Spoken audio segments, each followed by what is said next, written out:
తెలంగాణ భౌగోళికంగా, రాజకీయంగా, ఆర్థికంగా, సామాజికంగా ఒక ప్రత్యేక అస్తిత్వాన్ని సాధించుకున్న ప్రాంతం.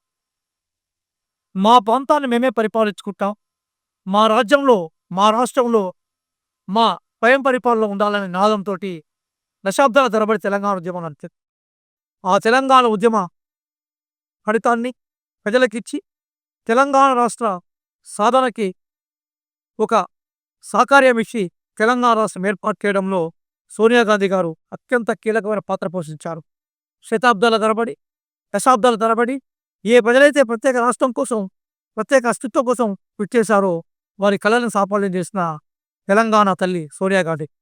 కాబట్టి చారిత్రాత్మకమైన యూనివర్సిటీ, ఉస్మానియా యూనివర్సిటీ 1917వ సంవత్సరం ఏర్పడే యూనివర్సిటీ తెలంగాణలో రెపరెపలాడే ఆలోచనలకి, వేలాది మందికి, లక్షలాది మందికి ఉపాధి అవకాశాలకి, ప్రపంచంతో తెలంగాణను ముడిపెట్టడానికి ఒక సాధనంగా, ఇసువగా ఉస్మానియా యూనివర్సిటీ దోహదపడింది.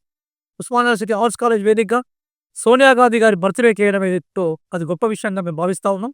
మిత్రుడు నరసింహ ఆధ్వర్యంలో అనేక మంది విద్యార్థులు, స్కాలర్స్, అట్లాగే యూనివర్సిటీకి సంబంధించిన ప్రొఫెసర్స్, అట్లాగే ప్రజాస్వామ్యవాదులు, ఉద్యమ నేపథ్యం ఉన్న వాళ్ళందరూ కూడా ఈ వేడుకలో పాల్గొన్నారు.